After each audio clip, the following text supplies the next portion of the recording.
নজর is real. হ্যাঁ, এটাই সত্যি, এটাই মেনে নিয়েছি, আর এটা মেনে নিতে বাধ্য।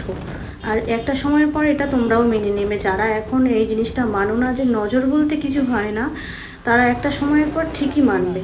একটা সময় ছিল মা ঠাকুমা সবাই বলতো যে এটা করবি না, ওটা করবি না, নজর লেগে যাবে। তো তখন বলতাম, ইস ওইসব ফালতু কথা, কোন যুগে পড়ে আছো, ওইসব কিছুই হয় না।